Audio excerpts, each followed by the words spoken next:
We're doing it too. Hence! Home, you idle creatures, get you home. Is this a holiday? You, speak, what trade art thou?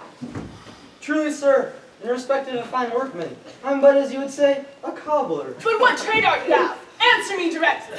A trade, sir, that I hope I may use with the state of conscience, which is indeed, sir, a mender of bad souls.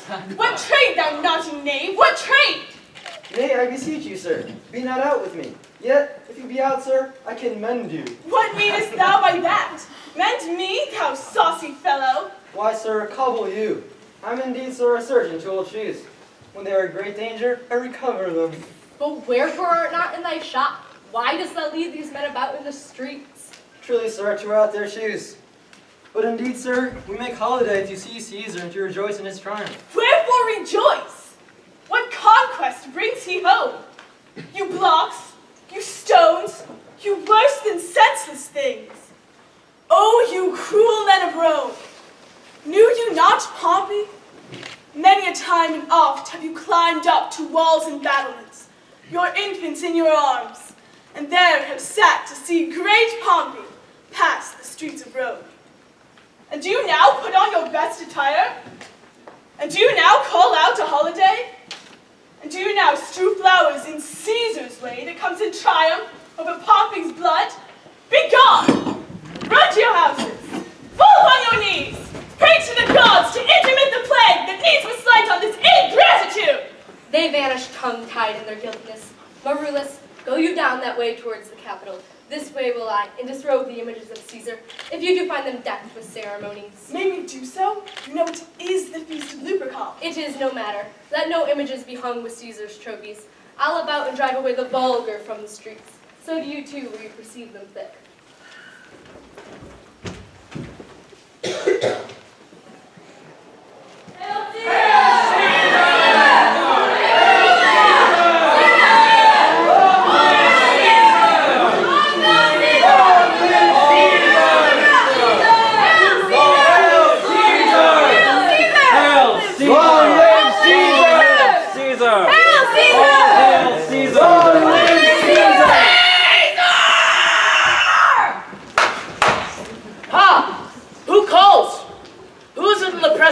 On me. I hear a tongue, shriller than all the music, cry, Caesar! Speak, Caesar is turned to hear. Beware the Ides of March! Antony, what woman is that? A soothsayer. She bids you beware the Ides of March. Set her before me. Let me see her face. Woman, come from the throng. Look upon Caesar. What sayest thou to me now? Speak once again. Beware the Ides of March. She is a dreamer. Let us leave her. Pass. Beware, Caesar! Beware the Ides of March! Most noble Brutus, I have not from your eyes seen the gentleness and show of love as I was wont to have. Cassius, be not deceived. If I have veiled my look, I turn the trouble of my countenance merely upon myself. But let not therefore my good friends be grieved, among which number, Cassius, be you one. Nor construe any further my neglect than that poor Brutus, with himself at war, forgets the shows of love to other men. Then, Brutus, I have much mistook your passion. Tell me, good Brutus, can you see your face? No, Cassius, for the eye sees not itself but by reflection. 'Tis just. I have heard where many of the best respected in Rome have wished that noble Brutus had his eyes. Into what dangers would you lead me, Cassius, that you would have me seek into myself that which is not in me? Since you know you cannot see yourself so well as by reflection, I, your glass, will modestly discover to yourself that of yourself which you yet know not of. What means this shouting? I do fear that people choose Caesar for their king. Aye, do you fear it? Then must I think you would not have it so. I would not, Cassius, yet I love him well. But wherefore do you hold me here so long? What is it that you would impart to me? If it be aught toward the general good, set honor in one eye and death in the other, and I shall look on both indifferently. For let the gods so speed me, as I love the name of honor more than I fear death. I know that virtue be in you, Brutus, but consider this. I was born free as Caesar, so were you. We both have fed as well, and we can both endure the winter's cold as well as he. For once, upon a raw and gusty morning, the troubled Tiber chafing with her shores, Caesar said to me, "Darest thou, Cassius, now leap in with me into this angry flood and swim to yonder point?" Upon the word, dressed as I was, I plunged in and bade him follow. So indeed he did. But ere we could arrive at the point proposed, Caesar cried, "Help me, Cassius, or I sink!" I, as Aeneas, our great ancestor, did from the flames of Troy the old Anchises bear, so from the waves of the Tiber did I the tired Caesar. And now this man has become a god, and Cassius is a wretched creature, who must bend his body if Caesar carelessly but nod on him. O ye gods, it doth amaze me, a man of such a feeble temper should so get the start of the majestic world, and bear the palm alone. I do believe that these applauses are for some new honors that are heaped on Caesar. Ah, ye gods, he doth bestride the narrow world like a colossus, and we petty men walk under his huge legs and peep about to find ourselves dishonorable graves. Men at some times are masters of their fates. The fault, dear Brutus, is not in our stars, but in ourselves. Brutus and Caesar. What should be in that Caesar? Why should that name be sounded more than yours? Write them together. Yours is as fair a name. Sound them together. It doth become the mouth as well. Upon what meat doth this our Caesar feed that he is grown so great? Rome, thou hast lost the breed of noble bloods!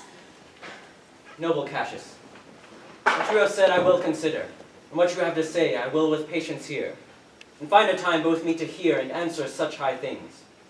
Till then, my noble friend, to upon this. Brutus had rather be a villager than to repeat himself a son of Rome, under these hard conditions as this time is like to lay upon us.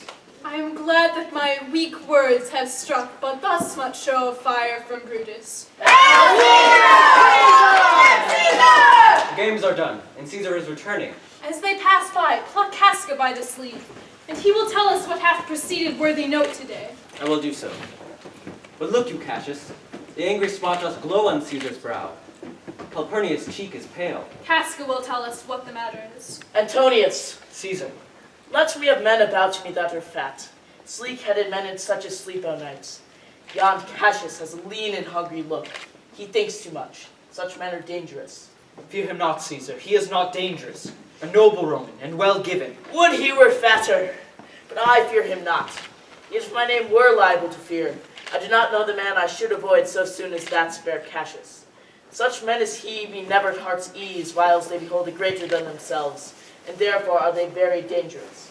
But I rather tell thee what is to be feared than what I fear, for always I am Caesar.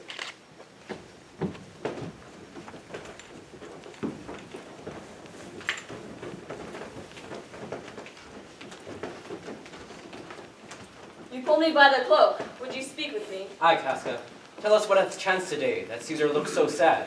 Why, there is a crown offered him, and being offered him, he put it by with the back of his hand thus. And then the people fellowship him. What was the second noise for? Why, for that too. They shouted thrice. What was the third noise for? Why, for that too. Was the crown offered him thrice? Aye, Mary was it. And at each putting by, my honest neighbor shouted. Who offered him the crown? Why, Antony. Tell us the manner of it, gentle Casca. Why, I saw Mark Antony offer him the crown. Yet 'twas not a crown, 'twas one of these coronets. And as I told you, he put it by once. But, for all that, to my thinking, he would have fain have had it. Then it was offered to him the second time, and he put it again by. But, for all that, to my thinking, he was loath to lay his fingers off it. Then it was offered to him the third time, and he put it thrice by. And still, as he refused it, the rabblement hooted and clapped their chapped hands, and threw up their sweaty nightcaps, and uttered such a deal of stinking breath because Caesar refused the crown, that it almost choked Caesar, for he fell down and swooned at it. What? Did Caesar swoon? Aye, Mary, he fell down at the marketplace, and was speechless. 'Tis very like, he hath the falling sickness. I know not what you mean by that, but I am sure Caesar fell down. What said he when he came unto himself?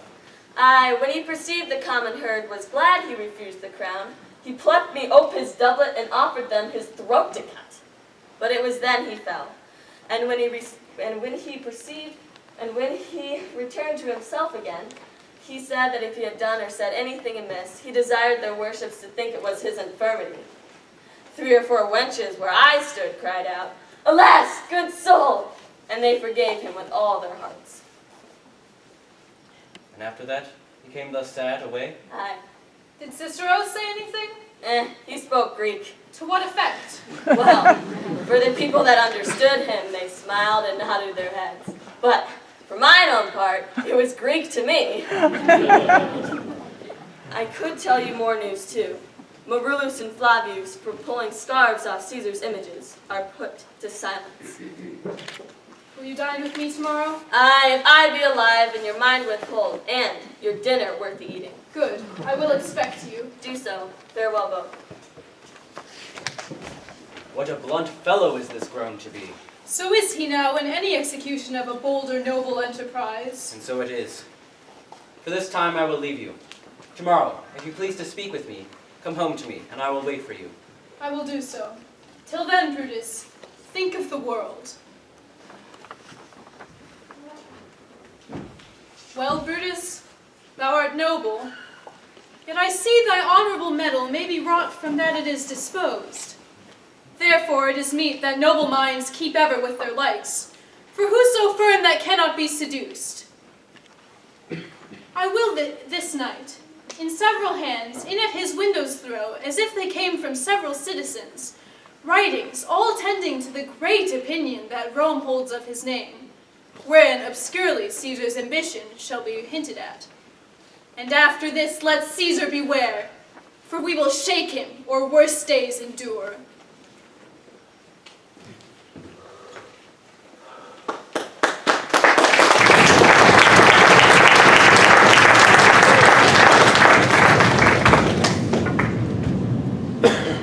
Good evening, Cassius. Brought you Caesar home? Why are you breathless? And why stare you so? Are you not moved, when all the sway of the earth shakes like a thing unfirm? O Cicero, I have seen tempests, but never till tonight have I seen a tempest dropping fire. Either there is a civil strife in heaven, or else the world, too saucy with the gods, incenses them to send destruction. Why? Saw you anything more wonderful? A common slave, you know him well, held up his left hand, which did flame and burn like 20 torches joined. And yet his hand, unsensible to the fire, remained unscorched. And yesterday, the bird of night did sit even at noonday upon the marketplace, hooting and shrieking. I believe these are portentous things unto the climate that they point upon. This is indeed a strange disposed of time. But men may construe things after their fashion, clean from the purpose of the things themselves. Comes Caesar to the capital tomorrow? He doth. Good night then, Cassius. This disturbed sky is not to walk in. Farewell, Cicero.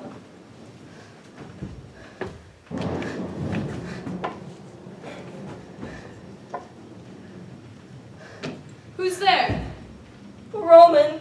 Casca by your voice. Oh, Cassius, it's you. You have a very good ear. What night is this? A very pleasing night to honest man. Who knew the heavens menace so? For my part, I have walked about the streets this night, submitting me into the perilous night. And when the cross blue lightning seemed to open the breast of heaven, I did present myself in the very aim and flash of it. But wherefore did you so much tempt the heavens? It is the part of men to fear and tremble when the most mighty gods by tokens send such dreadful heralds to astonish us. You are dull, Casca, and those sparks of life that should be in a Roman you do want, or else you use not. But if you would consider the true cause, why you shall find among these signs and portents that heaven hath infused them with these spirits, to make them instruments of fear and warning unto some monstrous state. Now could I, Casca, name to thee a man most like this dreadful night, a man no mightier than thyself or me in personal action, yet prodigious grown and fearful, as these strange eruptions are. 'Tis Caesar that you mean, is it not, Cassius? Let it be who it is. But woe the while, our fathers' minds are dead. We are governed with our mother's spirits. Our yoke and sufferance show us womanish. They mean to establish Caesar as king. I know where I will wear my dagger then. Cassius from bondage will deliver Cassius. Those parts of tyranny that I do bear, I can shake off at pleasure. So can I. So every bondman in his own hand bears the power to cancel his captivity. Hold my hand, Cassius, and I will set this foot as far as who goes farthest. There's a bargain made. Now know you, Casca, I have moved already some certain of the noblest-minded Romans to undergo with me an enterprise of honorable, dangerous consequence. Stand close a while, for here comes one in haste. 'Tis Cinna. I do know him by his gait. He's a friend. Cinna, where haste you so? To find out you. Who is with you? But tell us, Simper. 'Tis Casca, one incorporate to our attempts. I am glad on it. What a fearful night is this. It is 2 or 3 of us have seen strange sights. Am I not stayed for? Yes, you are, O Cassius. If you could but win the noble Brutus to our party. Be you content. Now, good Cinna, take these 3 pieces of paper and throw one in at Caesar's, or at Brutus's window, and set one up on his statue, and lay one on the praetor's chair. And after this, repair to Pompey's porch, where you shall find us.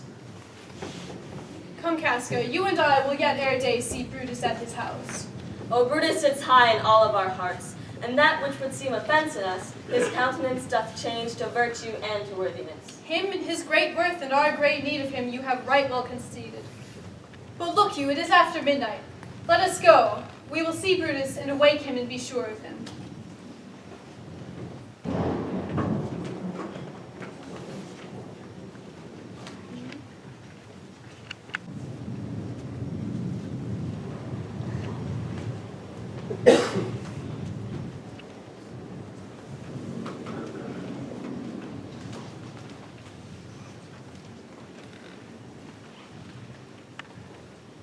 I cannot, by the progress of the stars, give guess how near today it is. Lucius, I say! Awake, I say! What, Lucius? Called you, my lord? Get me a taper in my study, Lucius. I will, my lord. It must be by Caesar's death. And for my part, I know no personal cause to spurn at him, but for the general good. He would be crowned. How that might change his nature, there's the question. It is the bright day that brings forth the serpent, and that craves wary walking. Crown him, that, and then I grant we put a sting in him, that at his will he may do danger with. And therefore must we think him as a serpent's egg, which hatched, but as his kind grow mischievous, and kill him in the shell. The taper burneth in your closet, sir. Searching the window for a flint, I found this paper thus sealed up. Get you to bed again, Lucius. It is not day. It's not tomorrow, boys, and I can march. I know not, sir. Look in the calendar and bring me word. I will, sir. The exhalations whizzing in the air give so much light that I may read by them.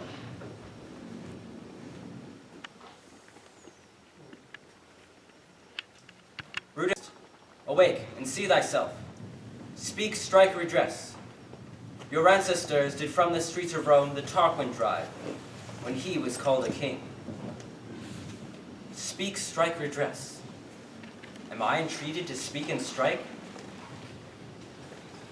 O Rome, I make thee promise. If the redress will follow, thou receivest thy full petition at the hand of Brutus. Sir, March is wasted 14 days. Is good. Go to the gate, somebody knocks. Since Cassius first did wed me against Caesar, I have not slept. Between the acting of a dreadful thing and its first motion, all the interim is like a hideous dream. Sir, 'tis your brother Cassius at the door, who doth desire to speak with you, and there are more with him. Do you know them? No, sir. Their hats are plucked about their ears, and half their faces buried in their cloaks. Let them enter. O conspiracy, shamest thou to show thy dangerous brow by night, when evils are most free? Good morrow, Brutus. Do we trouble you? No, good Cassius. I have been up this hour awake all night. Know I these men that come along with you? Yes, and all but honor you. This is Trebonius. He is welcome hither. This Decius Brutus. He is welcome too. This Casca. This Cinna. And this Metellus Cinder. They are all welcome hither. Give me your hands all over, one by one. And let us swear a resolution. No, not an oath. If these be motives weak, break off betimes, and every man hence to his idle bed. But if these, as I am sure they do, bear fire enough to kindle cowards, and to steal with valor the melting spirits of women, then, countrymen, what need we any spur but our own cause to prick us to redress? Shall no man else be touched, but only Caesar? Decius, well urged. I think it is not meet Mark Antony, so well beloved of the Senate, should outlive Caesar, for we shall find of him a shrewd contriver, which, to prevent, let Antony and Caesar fall together. Our course will seem too bloody, Caius Cassius, to cut the head off and then hack the limbs, for Antony is but a limb of Caesar. Let us be sacrificers, but not butchers, Caius. And, gentle friends, let's kill him boldly, but not wrathfully. Let's carve him as a dish fit for the gods, not hew him as a carcass fit for hounds. This shall make our purpose necessary, and not envious, which, so appearing to the general eye, we shall be called perjurers, and not murderers. And for Mark Antony, think not of him, for he can do no more than Caesar's arm when Caesar's head is off. Yet I fear him, for the engrafted love he bears to Caesar. Alas, good Cassius, think not of him. Trebonius, mark you well, and draw Mark Antony out of the Senate tomorrow. I shall do it. There is no fear in Antony. Let him not die, for he will live and laugh at this hereafter. It is doubtful yet whether Caesar will come to the Senate tomorrow, for he is superstitious grown of late. Never fear that. If he be so resolved, I can o'ersway him. Let me work. I can give his humors the true vent, and I will bring him to the capital. Morning comes upon us. We'll leave you, Brutus. And friends, disperse yourselves, but all remember what you have said here, and show yourselves true Romans. Fare you well, countrymen.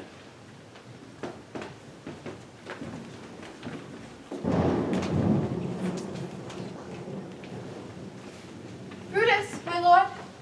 Portia, what mean you? Wherefore rise you now? It is not for your health thus to commit your weak condition to the broad cold morning. Nor for yours, neither.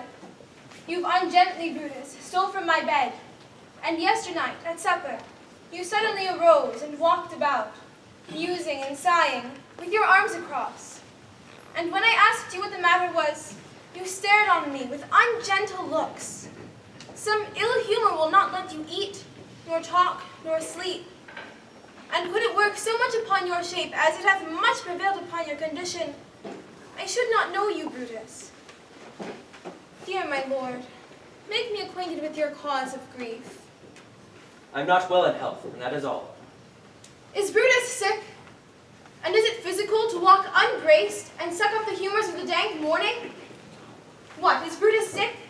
And will he steal out of his wholesome bed to dare the vile contagion of the night and tempt the roomy and unpurged air to add unto his sickness? No, my Brutus. You have some sick offense within your mind, which by the right and virtue of my place I ought to know of. And upon my knees, I charm you by my once commended beauty, by all your vows of love, and by that great vow, which did incorporate and make us one, that you unfold to me, yourself, your half. Why you are heavy, and what men have had to resort to tonight, for here have been some 6 or 7 who did hide their faces, even from darkness. Kneel not, gentle Portia. You are my true and honorable wife, as dear to me as are the ruddy drops that visit my sad heart. If this were true, then I should know this secret. I grant I am a woman, but withal a woman that the Lord Brutus took to wife. I grant I am a woman, but withal a woman well reputed, Cato's daughter.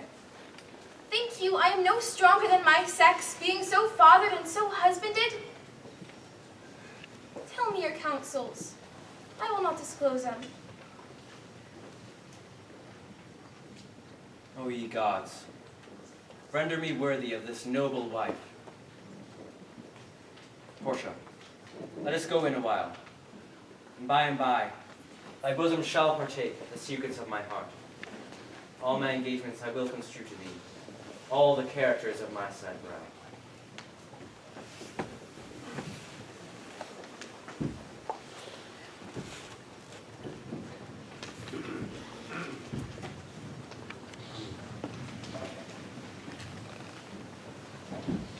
Nor heaven nor earth have been at peace tonight. Thrice hath Calpurnia in her sleep cried out, "Help! Oh, they murder Caesar!" Who's within? My lord, Go bid the priests do present sacrifice, and bring me their opinions of success. I will, my lord.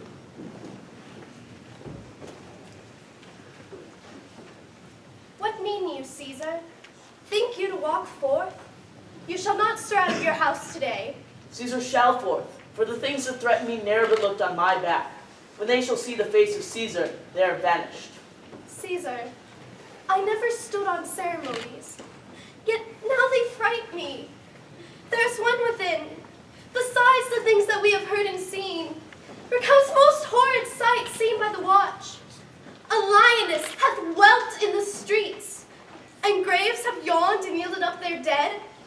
Fierce, fiery warriors fought upon the clouds, in ranks and squadrons in right form of war, which drizzled blood upon the Capitol.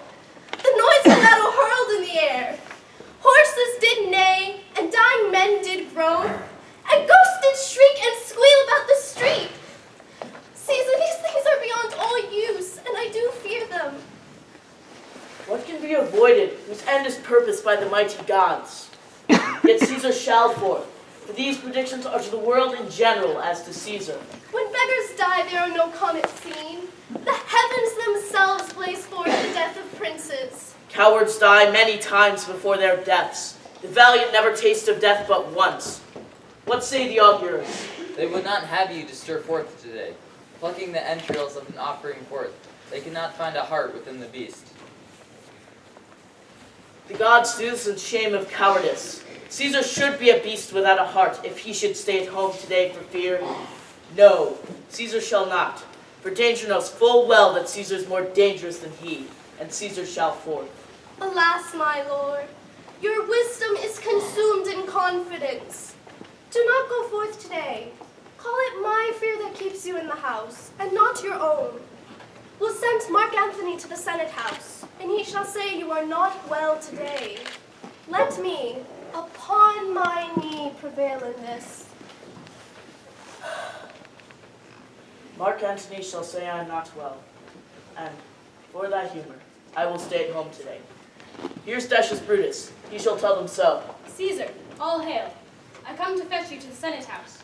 And you are come in very happy time, to bear my greeting to the senators, and to tell them that I will not come today. Cannot is false, and dare not falser. I will not come today. Tell them so, Decius. Say he is sick. Shall Caesar send a lie? Have I in my conquest stretched mine arm so far, and be afraid to tell graybeards the truth? Decius, tell them that I will not come today. Most mighty Caesar, let me know some cause, lest I be laughed at when I tell them so. The cause is in my will. I will not come.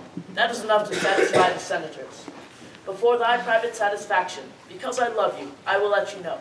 Calpurnia here, my wife, stays me at home. She dreamt tonight that she saw my statue, which, like a fountain with 100 spouts, did run pure blood, and many lusty Romans came smiling, and did bathe their hands in it. And these does she apply for warnings and portents and evils imminent, and on her knee hath begged that I will stay at home today. This dream is all misinterpreted. It was a vision, fair and fortunate. Your statue spouting blood in many pipes, in which so many smiling Romans bathe, signifies that from you great Rome shall suck reviving blood. This by Calpurnia's dream is signified. In this way have you well expounded it. I have, when you have heard what I could say. And know it now. The Senate have concluded to give this day a crown to most mighty Caesar. If you shall send them word you will not come, their minds may change. Besides, it were a mock apt to be rendered for someone to say, break up the Senate till another time, when Caesar's wife shall meet with better dreams. If Caesar hide himself away, shall they not whisper, lo, Caesar is afraid? How foolish do your fears seem now, Calpurnia. I'm ashamed I ever did yield to them. Give me my robe, for I shall go. Good friend, come in and taste some wine with me. Then we, like friends, will go straightway to the capital.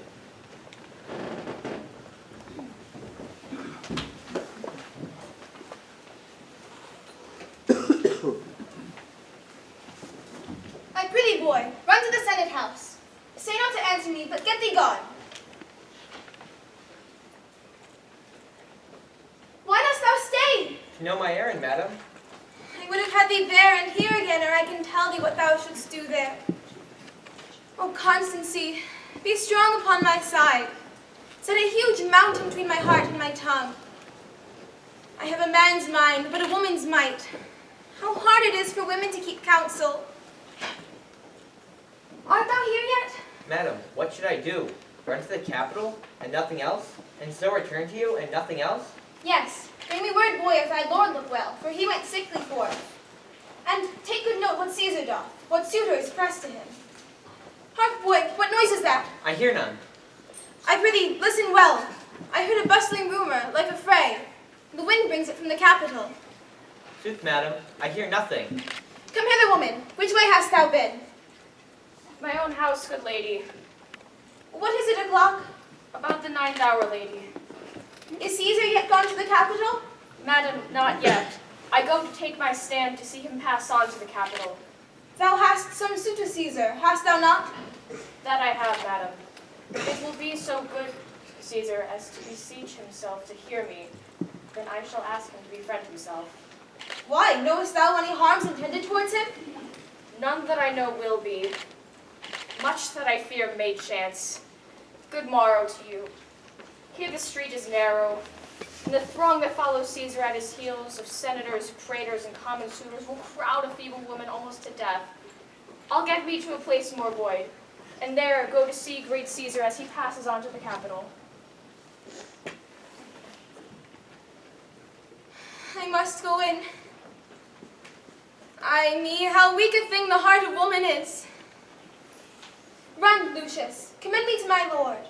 Say, I am merry. Return to me, and tell me what he doth say to thee.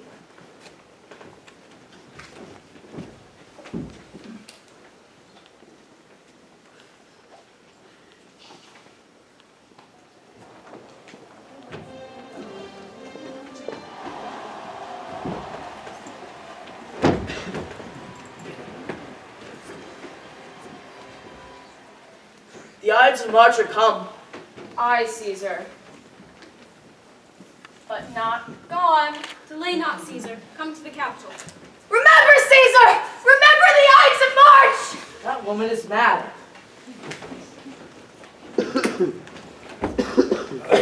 Brutus, I fear our purpose is discovered. Just now, on the way to the Senate, Popilius Lena wished our enterprise today might thrive. Cassius, be constant. Ah, Brutus, if this be known, what shall be done?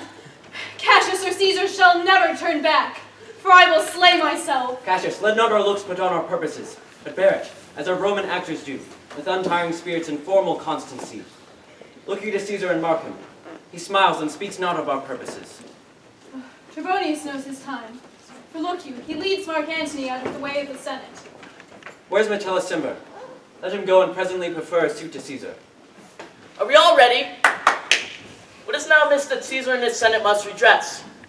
Most high, most mighty, and most puissant Caesar, Metellus Cimber rose before thy seat and humble heart. I must prevent thee, Metellus. I will not be swayed by these sweet words. Low, crooked curtsies and base spaniel fawning. Thy brother, by decree, was banished. If thou dost bend and pray and fawn for him, I spurn thee like a cur out of my way. Know that Caesar doth not wrong, nor without cause will he be satisfied.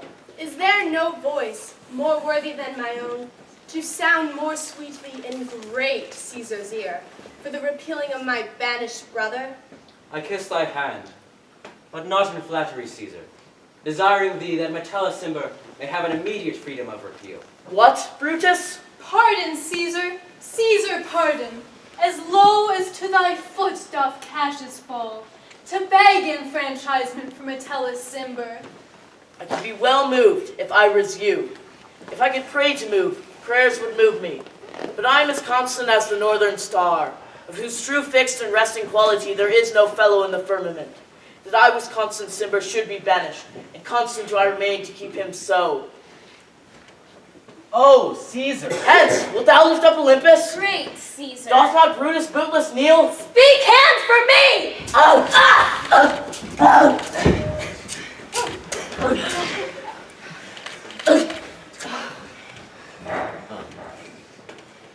Adieu, Brute. Then falls Caesar. Liberty, freedom, tyranny is dead. Run hence, proclaim it throughout the streets. Some to the common pulpits, and cry out, liberty, freedom, and enfranchisement. People and senators, be not affrighted. Fly not, stand stiff. Ambition's debt is paid. Trebonius, where is Mark Antony? Fled to his house amazed. Men, wives, and children stare. Cry out and run, as it were doomsday. Then walk we forth, even to the marketplace. Let's all cry, peace, freedom, and liberty. What, shall we forth? I, Brutus, shall lead, and we will grace his heels with the most boldest and best hearts of Rome. Soft, who comes here? It is Antony returned. Welcome, Mark Antony. Mighty Caesar, dost thou lie so low? Are all thy glories, triumphs, and spoils shrunk to this little measure? Fare thee well. Gentlemen, I know not what you intend. Who else must be let blood? I do beseech ye, if ye bear me hard, now whilst your purple hands do reek and smoke, fulfill your pleasure. Live 1,000 years, and I shall not find a place so apt to die, I mean of death, as hereby Caesar. O Antony, beg not your death of us. Though now we must appear bloody and cruel, our hearts you see not. They are pitiful. And pity to the general wrong of Rome hath done this deed on Caesar. For your part, to you our swords have leaden points, Mark Antony, and our hearts do receive you in, with all kind love, good thoughts, and reverence. Your voice shall be as strong as any man's in the disposing of new dignities. Only be patient, till we have appeased the multitude, beside themselves with fear. Then we will deliver you the cause. Why I, that did love Caesar when I struck him, have thus proceeded. I do not doubt your wisdom. Let each man render me his bloody hand. First, I will shake yours, Marcus Brutus. Next, yours, Caius Cassius. Yours, Decius. Yours, Metellus. My valiant Casca, yours. Yours, Cinna. And though last, not least in love, yours, my good Trebonius. Gentlemen, alas! My credit stands on such slippery ground. One of two bad ways you must conceit me. Either a coward or a flatterer. I did love Caesar. Oh, 'tis true. Mark Antony, I blame you not for praising Caesar so, but what compact mean you to have with us? Shall you be pricked in number of our friends, or shall we on and not depend on you? Friends I am with you all and love you all. Upon this hope I ask for reasons. Why and wherein Caesar was dangerous? Or else were this a savage spectacle. Our reasons are so full of good regard, that were you, Antony, the son of Caesar, you should be satisfied. That is all I seek. Moreover, to produce his body in the marketplace, and from the pulpit as becomes a friend, to speak in order of his funeral. You shall, Mark Antony. Brutus, a word with you. You know not what you do. Do not consent that Antony speak at his funeral. Know you how much the people may be moved by that which he will utter? By your pardon, I will myself into the pulpit first, and give the reason of our Caesar's death. But Antony shall speak. I will protest he speaks by leave and by permission. I know not what may fall. I like it not. Mark Antony, here, take you Caesar's body. You will not, in your funeral speech, blame us, but speak all good you can devise of Caesar, and say you do it by our permission. Be it so. I desire no more. Prepare the body then, and follow us.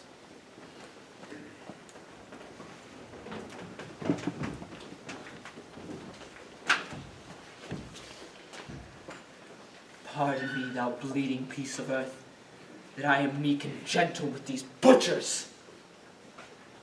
Thou art the runes of the noblest man that ever lived the tide of times. Woe to the hand that shed thy costly blood! Over thy wounds do I now prophesy. A curse shall light upon the limbs of men. Domestic fury and fierce civil strife shall cumber all the parts of Italy. And Caesar's spirit, ranging for revenge, shall in these confines cry havoc! Let slip the dogs of war! That this foul deed should smell above the earth, with carrion men groaning for burial.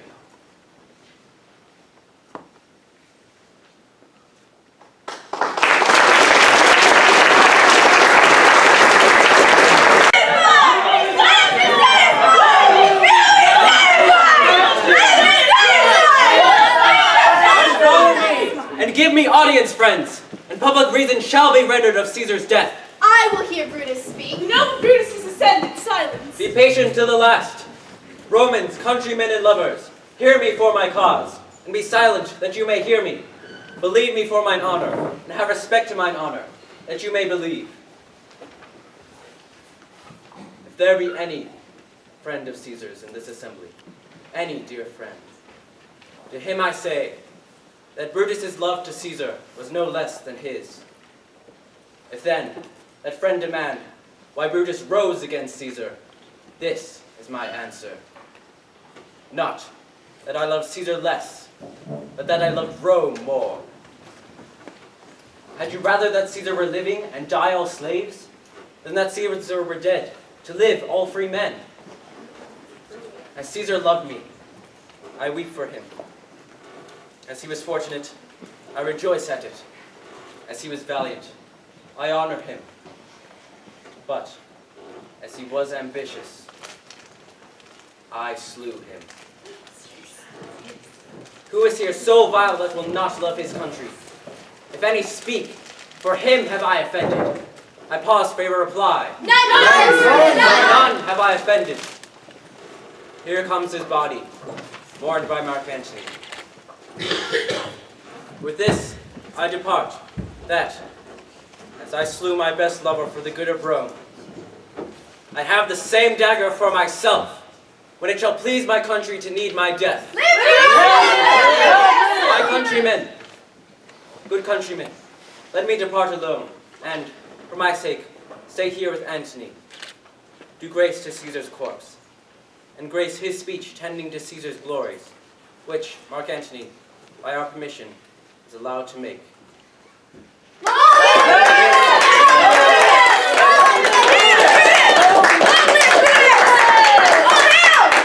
Stay home, let us hear Mark Antony. Let him go up into the public chair. We'll hear him. Noble Antony, go up. For Brutus' sake, I am beholding to you. This Caesar was a tyrant. Nay, that's certain. We are blessed that Rome is rid of him. Peace. Let us hear what Antony can say. Friends, Romans, countrymen, lend me your ears. I have come to bury Caesar, not to praise him. The evil that men do lives on after them. The good is oft interred with their bones. So let it be with Caesar. The noble Brutus hath told you that Caesar was ambitious. And if it were so, it was a grievous fault, and grievously hath he paid for it, under the leave of Brutus and the rest. For Brutus is an honorable man, so they all are, all honorable men. Caesar was my friend, loyal and just to me. But Brutus says he was ambitious, and Brutus is an honorable man. Whose ransoms did the general coffers fill, when the poor have cried, Caesar hath wept? Ambition should be made of sterner stuff. Yet, Brutus says he was ambitious, and Brutus is an honorable man. You all did see that on the Lupercal I thrice presented him with a kingly crown, which he did thrice refuse. Did this in Caesar seem ambitious? Yet, Brutus says he was ambitious, and sure he is an honorable man. I come not to disprove what Brutus spoke, but I am here to speak what I do know. You all did love him once, not without cause. What cause withholds you then to mourn for him? O judgment thou art fled to brutish beasts, and men have lost their reason. Bear with me. My heart is in the coffin there with Caesar. I must pause until it comes back to me. Methinks there is much reason in his saying. If thou consider rightly of the matter, Caesar has had great wrong. Has he, masters? I fear there will be worse come in his place. Mark ye his words? He would not take the crown. Therefore, 'tis certain this was not ambition. If it be found so, some will dear abide it. Poor soul! Antony's eyes are red as fire with weeping. There's not a nobler man in Rome than Antony. Now mark him, he begins again to speak. O masters, if I dispose to stir in your hearts and minds mutiny and rage, then I should do Brutus wrong and Cassius wrong. You all know are honorable men. But here I have a parchment under the seal of Caesar. I found it in his closet. 'Tis his will. Congratulations, gentle friends. I should not read it. It is not meet for you to know how Caesar loved you. I always not myself to tell you of it. I fear I do those honorable men wrong, whose daggers have stabbed Caesar. I do fear it. You tell me then to read the will? Yes! Then make a ring about the corpse of Caesar, and I will show you him that made the will. Come down. Nay, press not so upon me. Stand far off. Make room for most noble Antony. You have tears. Prepare to shed them now. You all do know this mantle. I remember the first time Caesar put it on. Look to where Cassius's dagger ran through. See what a rent the envious Casca made. And through here, the noble Brutus stabbed. For as you all know, Brutus was Caesar's angel. But this was the unkindest cut of all. Judge, O you gods, how dearly Caesar loved him. Ingratitude, more than the mighty arms of traitors, quite vanquished him, then burst his mighty heart. You do now weep. I perceive you feel the dint of pity. These are gracious drops. Look here, at him who is marred by traitors. Oh, piteous spectacle! Oh, noble Caesar! A woeful day! Revenge, burn, kill! Let not a traitor live! We'll burn the house of Brutus. Away then, come, seek the conspirators! Countrymen, yet hear me speak! Peace ho! Antony speaks! You go to do what you know not, and here you have forgotten the will I told you of. We will! Here is the will, and under the seal of Caesar. To each Roman citizen, he gives 75 drachmas. Most noble Caesar! Moreover, he hath left you all of his walks, his private arbors, and his newly planted orchards, to you and to your heirs forever. This was a Caesar. When comes another like him? Never! Away! We'll burn Caesar's body in the holy place, and with fire burn the traitors' houses. Take up the body, come on!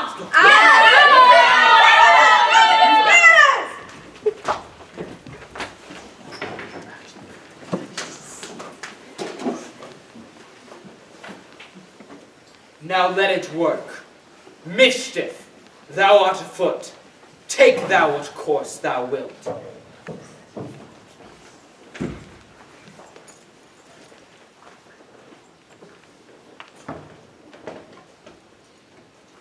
I dreamt tonight that I did feast with Caesar, and things unlucky charge my fantasy. I have no will to wander forth the doors, yet something leads me forth. Hey! Look! There! Who is that? What is your name? Whither are you going? Where do you dwell? Are you a married man or a bachelor? Answer every man directly. I am briefly. I am wisely. I am truly. What is my name? Yes! Whither am I going? I! Where do I dwell? Yes! Am I a married man or a bachelor? I! Then, to answer every man directly and briefly, wisely and truly, wisely I say, I am a bachelor. That's as much you say there are fools that marry. You'll bear me a bang for that, I fear. Proceed directly. Directly, I'm going to Caesar's funeral. As a friend or an enemy? As a friend. That matters. Answer directly. For your dwelling, briefly. Briefly, I dwell by the capital. Your name, sir? Truly, my name is Cinna. Tear him to pieces! He's a conspirator! I'm Cinna the poet! I'm Cinna the poet! Tear him for his bad verses! Tear him for his bad verses! I'm not Cinna the conspirator! It's no matter, his name is Cinna! Don't put his name on his heart and turn him going! No! Tear him! Tear him! Come, firebrands! You the Brutuses and you the Cassius! Away! Go!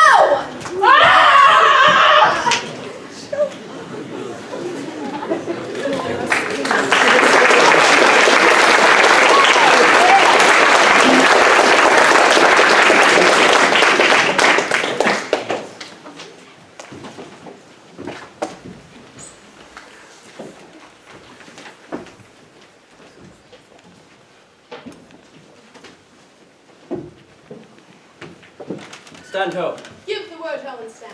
What now, Claudius? Is Cassius near? He is at hand. A word, Claudius. How has he received you? Let me be resolved. With courtesy and respect enough, but not with such familiar instances, nor with such free and friendly conference as he has used of old. Thou hast described a hot friend cooling, Claudius. Comes his army on? They mean this night in Sardis to be quartered. The greater part are come with Cassius. Look, he has arrived. Most noble brother, you have done me wrong. Judge me, you gods. Wrong I mine enemies? And if not so, how should I wrong a brother? Brutus, this sober form of yours hides wrongs. Then in my tent, Cassius, enlarge your griefs, and I will give you audience. Claudius, let no man come to our tent till we have done our conference. That you have wronged me doth appear in this. You have condemned and noted Lucius Pella for taking bribes here of the Sardians. Let me tell you, Cassius, you yourself are much condemned to have an itching palm, to sell and market your offices for gold to undeservers. I, an itching palm? You know that you are Brutus that speak this, or by the gods, this speech were else your last. Remember, March, the eyes of March remember. Did not great Julius bleed for justice' sake? Shall we now contaminate our fingers with base bribes? Brutus, bay not me. I'll not endure it. I am a soldier, older in practice and abler than yourself to make conditions. You are not, Cassius. I am. I say you are not. Urge me no more. Tempt me no further. Hear me, for I will speak. Must I give way and room to your rash choler? Shall I be frightened when a madman stares? Oh, ye gods, must I endure all this? All this, I more. Fret till your proud heart break. Must I stand and crouch under your hefty humor? Is it come to this? You say you are a better soldier. You wrong me every way, Brutus. I said an elder soldier, not a better. Did I say better? If you did, I care not. When Caesar lived, he durst not thus have moved me. Peace, peace, you durst not so have tempted him. Do not presume too much upon my love. I may do that I shall be sorry for. You have done that you should be sorry for. There's no terror, Cassius, in your threats. For I am armed so strong in honesty that they pass by me as the idle wind. I did send you for gold to pay my legions, which you denied me. Was that done like Cassius? I denied you not. You did. I did not. He was but a fool that brought my answer back. Brutus hath rived my heart. A friend should bear his friend's infirmities. But Brutus makes mine greater than they are. I do not like your faults. A friendly eye could never see such faults. Flatterers would not, though they do appear as huge as high Olympus. Come, Antony, young Octavius, come. Revenge yourselves alone upon Cassius. For Cassius is a weary of the world, hated by one he loves. There is my dagger, take it forth. I that denied thee gold will give my heart. Strike as thou didst at Caesar. Sheathe your dagger. O Cassius, you are yoked with a lamb that carries anger as the flint bears fire. Hath Cassius lived to be but mirth and laughter to Brutus, when grief and blood ill-tempered vexeth him? When I spoke that, I was ill-tempered too. Do you confess so much? Give me your hand. And my heart too. Lucius, a bowl of wine. Did not think you could have been so angry. O Cassius, I am sick with many griefs. Portia is dead. Ha, Portia! She is dead. Oh, how escaped I killing when I crossed you so? Upon what sickness? impatient with my absence, and grief that young Octavius and Mark Antony have made themselves so strong. For with her death that tidings came. She fell distract, and, her tenants absent, swallowed fire. And died so? Even so. O ye immortal gods! Speak no more of her. Give me a bowl of wine. In this I bury all unkindness, Cassius. My heart is thirsty for that noble pledge. I cannot drink too much of Brutus's love. My lord Brutus, Claudius is at the door, and he would speak with you. Let him enter. Come in, Claudius. Now sit we close about this taper here, and call in question our necessities. Ah, Portia, art thou gone? No more, pray you. Claudius, I have here received letters that young Octavius and Mark Antony come down upon us with a mighty power, bending their expedition toward Philippi. Myself have letters of the self-same tenor, With what addition? that by prescription and bills of outlawry, Octavius, Antony, and Lepidus have put to death 100 senators. 100 senators? Aye, and Cicero one. Cicero one? Cicero is dead, and by that order of prescription. Well, to our work alive. What do you think of marching to Philippi presently? I do not think it good. Your reason? This it is. 'Tis better the enemies seek us. So shall they waste their means and weary their soldiers, whilst we, lying still, are full of rest, defense, and nimbleness. The reasons must, of force, give place to better. Our legions are brim full. Our cause now is ripe. The enemy increaseth every day. We, at our height, are ready to decline, and we must take the current when it serves, or lose our ventures. Then with your will go on, will along and meet you at Philippi. The deep of night hath crept upon our talk, and nature must obey necessity. There's no more to say? No more. Good night. We will rise early tomorrow and hence. Good night, noble Cassius. Fare you well, Claudius. Lucius! Boy, where's my book? I know not, my lord. I am sure your lordship did not give it me. What, speakest thou drowsily? Poor knave, I blame thee not. Thou art o'erwatched. I will not have it so. Lie down, good lad, and let thy heavy eyes rest.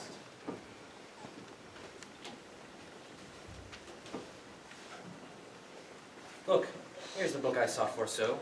It was in the pocket of my gown. Let me see. It's not the leaf turned down where I left reading. Here it is, I think.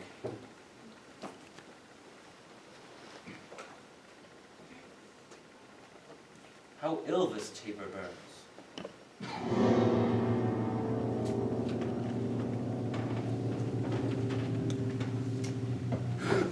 Who comes here? I think it is the weakness of mine eyes that shapes this monstrous apparition. It comes upon me. Art thou anything? Art thou some god, some angel, or some devil that makes my blood cold and my hair to stare? Speak to me what thou art. Thy evil spirit, Brutus. Why comest thou?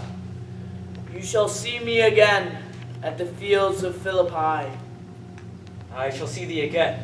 I at Philippi.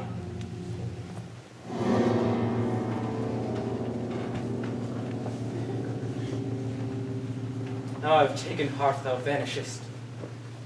Ill spirit, I would hold more talk with thee. Boy, Lucius! Lucius, awake! My lord! Didst thou dream, Lucius, that thou so criedst out? I do not know that I did cry out, my lord. Yes, that thou didst. Didst thou see anything? I saw nothing. Nothing? No, my lord, nothing. You must bear with me, Lucius, for I am much overtired. My mind deceives me. Go, Lucius. Commend me to my brother Cassius. Bid him to lead his troops to Philippi immediately, and say that we will follow. It shall be done.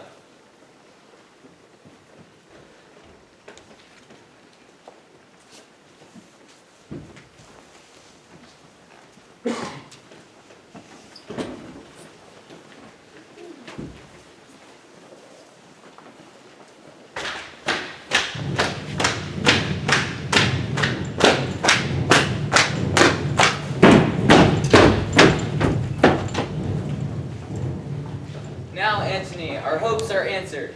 You said the enemy would not come down, but keep the hills and upper regions. It proves not so. Their battles are at hand. They mean to warn us at Philippi here, answering before we do demand of them. Tut, Octavius. I am in their bosoms, and I know wherefore they do it. They come down, fearfully brave, thinking that by this face to fasten in our thoughts that they have courage. But 'tis not so. The enemy comes on in gallant show. Mark Antony, shall we give sign of battle? No, Octavius. Make forth. The general shall have some words. They stand and would have parley. Stand fast. We must out and talk. Words before blows. Is it so, countrymen? Not that we love words better as you do.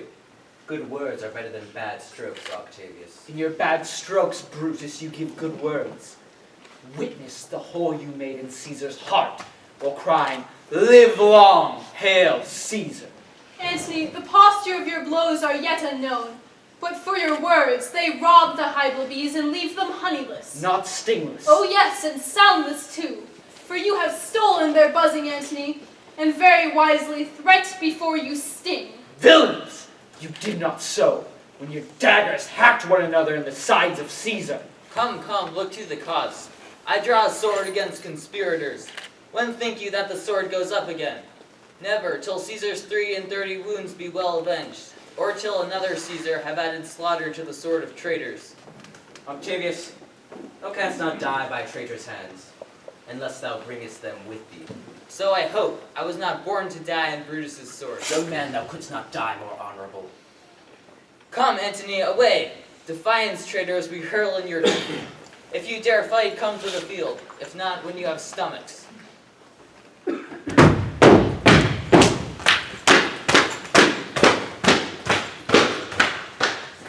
Why now, blow wind, swell billow, and swim bark.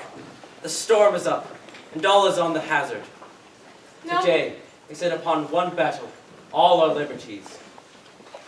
now, most noble Brutus, since the affairs of men rest still uncertain, let's reason with the worst that may befall. If we do lose this battle, are you contented to be led in triumph through the streets of Rome? No, Cassius, no. Think not, thou noble Roman, that ever will Brutus go bound to Rome. He bears too great a mind.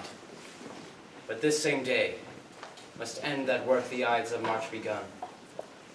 And whether we shall meet again, I know not. Therefore, our everlasting farewell take.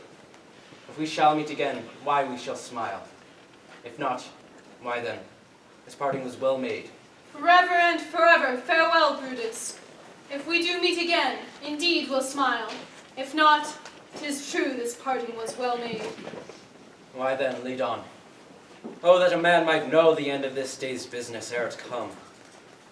But it sufficeth that the day will end, and then the end is known. Come ho, away!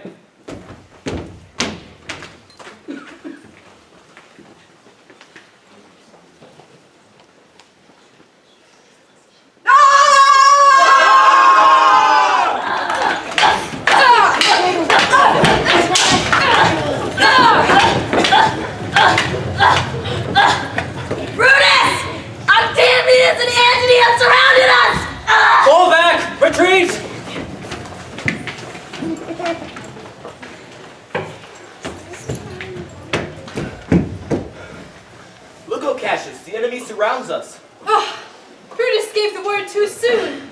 Antony is at our tents, and Octavius's army has enclosed us. Fly further off, my lord, fly further off. Mark Antony is at your tents, my lord. Fly therefore, noble Cassius, fly far off. This hill is far enough. Look, Titinius, are those my tents where thou perceive the fire? They are, my lord. Oh, Titinius, if thou lovest me, mount thou my horse and hide thy spurs in him, till he have brought thee to yonder troops and here again, that I may know whether yon troops are friend or enemy. I will be back again, even with a thought. Hindrance, get higher on that hill. Regard Titinius, and tell me what thou noticed about the field.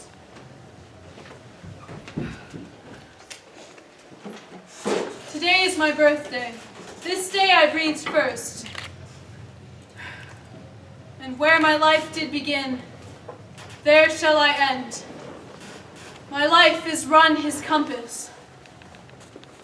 Sirrah, what news? Oh, my lord, What news? Titinius is enclosed round about, with horsemen that make to him on the spur. Yet he spurs on. Now, Titinius, now some light. Oh, he lights too.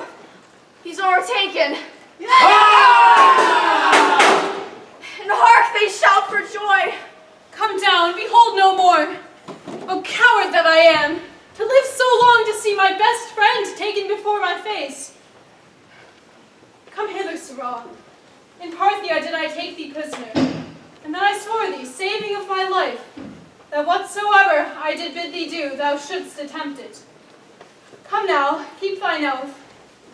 Now be a free man, and with this good sword that did run through Caesar's bowels, search this bosom. No, my lord, no. Stay not to answer. Here, take thou the hilts, and when my face is covered, as 'tis now, guide thou the sword.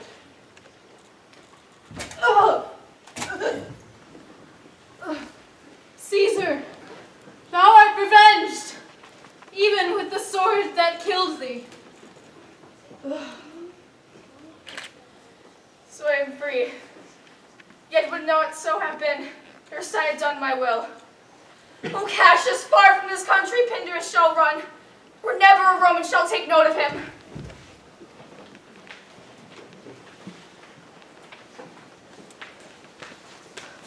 Audience, behold! 'Tis Cassius. Lord Brutus, hence! The noble Cassius is slain.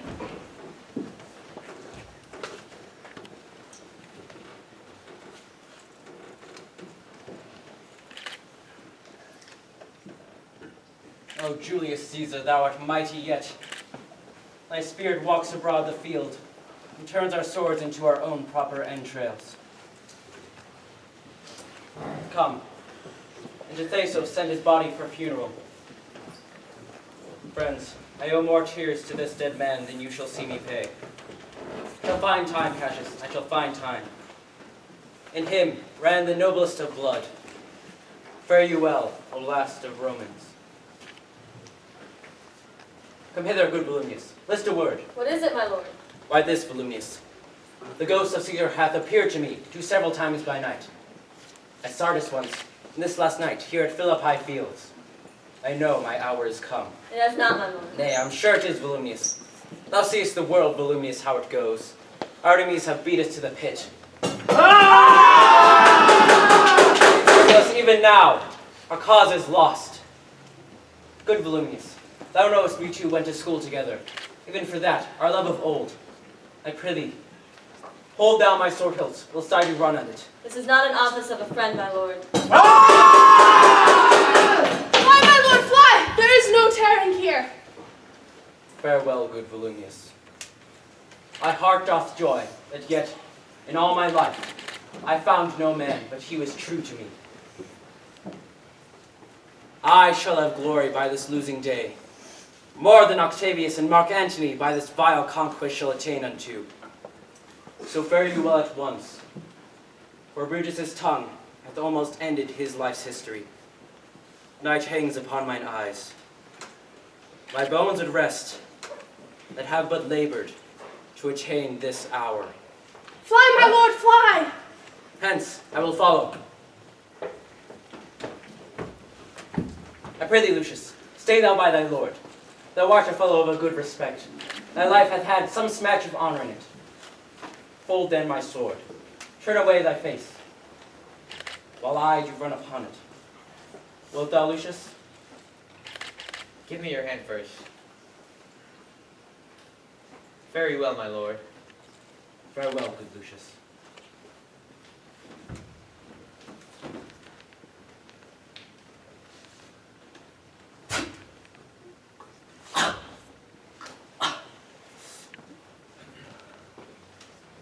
Caesar, now be still. I killed not thee with half so good a will.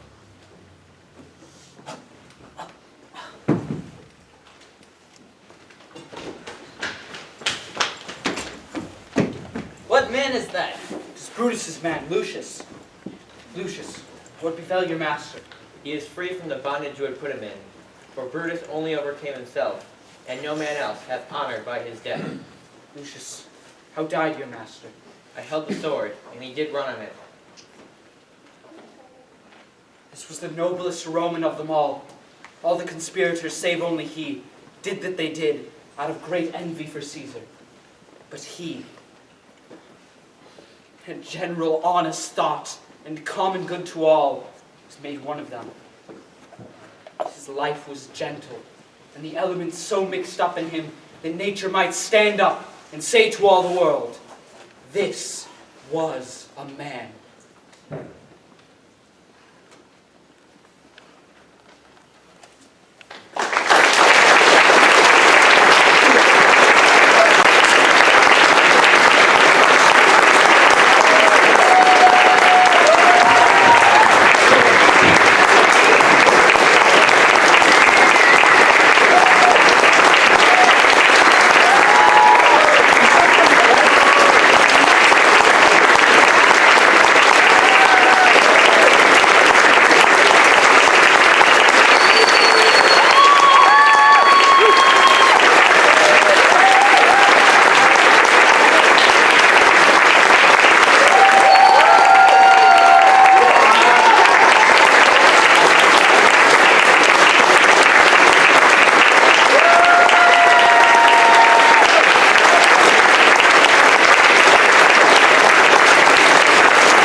Mrs. Hogan and Miss Barlack.